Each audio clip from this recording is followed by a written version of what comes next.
ಅಂತಂದರೆ ಎಲ್ಲ ಕಮರ್ಷಿಯಲ್ ಎಸ್ಟಾಬ್ಲಿಷ್ಮೆಂಟ್ಸ್ಗೆ ಯಾವುದೇ ರಿಲ್ಯಾಕ್ಸೇಷನ್ ಇಲ್ಲ. ಎಲ್ಲ ಆ್ಯಸ್ ಪರ್ ಕಾರ್ಪೊರೇಷನ್ ಪಾಲಿಸಿ ಮತ್ತು ಏನು ರೂಲ್ಸ್ ಇದೆ ಆ ಪ್ರಕಾರ ಎಲ್ಲರೂ ಮಾಡಬೇಕಾಗತ್ತೆ. ಮತ್ತು ಬೇರೆ ಖಾಸಗಿ ಕಾರ್ಯಕ್ರಮಗಳನ್ನ ಆಯೋಜನೆ ಮಾಡುವಂಥದ್ದಿದ್ದರೆ ಅದಕ್ಕೂ ಕೂಡ ಸಮಯದ ಒಂದು ಪರಿಧಿ ಮತ್ತು ನಿಯಮಗಳ ಪರಿಧಿಯಲ್ಲಿ ಅವರು ಮಾಡಬೇಕಾಗತ್ತೆ.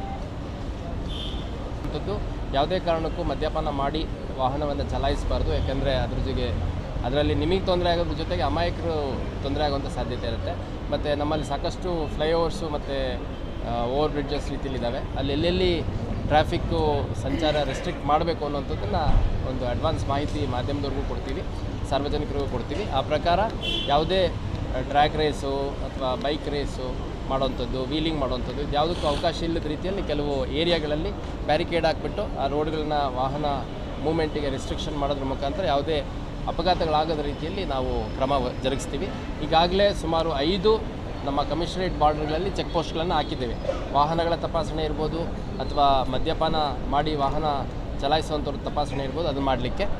ಅದನ್ನು ಹೊರತಾಗಿ ಠಾಣೆಗೆ 1ರಿಂದ 2ರಂತೆ ಸುಮಾರು 20 ಬಾರ್ಡ್ರಲ್ಲಿ ಇರೋವಂಥದ್ದು 5 ಸೇರಿ 25 ಚೆಕ್ ಪೋಸ್ಟ್ಗಳು ಈಗಾಗಲೇ 3 ದಿವಸದಿಂದ ಆಪ್ರೇಷನ್ ಇದ್ದಾವೆ. ಮತ್ತು ಅದು 1ನೇ ತಾರೀಕು 2ನೇ ತಾರೀಕುವರೆಗೂ ಮುಂದುವರಿಯುತ್ತೆ ಕೂಡ.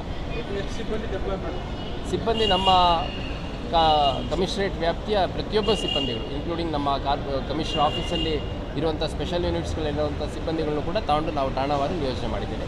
ಇದು ಕನಿಷ್ಠ ಅಂದ್ರೂ 1,500 ಆಗುತ್ತೆ. ಅದ್ರ ಜೊತೆಗೆ CR ಪಾರ್ಟೀಸು ಮತ್ತು KSRP ಅದನ್ನು ನಮಗೆ ಹಿರಿಯ ಅಧಿಕಾರಿಗಳು ಕೊಟ್ಟಿದ್ದಾರೆ. ಅವ್ರನ್ನೆಲ್ಲ ಉಪಯೋಗಿಸ್ಕೊಂಡು ಒಂದು ಸುಸಜ್ಜಿತವಾದಂಥ ಪೊಲೀಸ್ ಪಡೆ ಈ ಒಂದು ಹೊಸ ವರ್ಷದ ಸಂಭ್ರಮಾಚರಣೆಯ ಕಾವಲಿಗೆ ಸಿದ್ಧವಿದೆ. Thank you.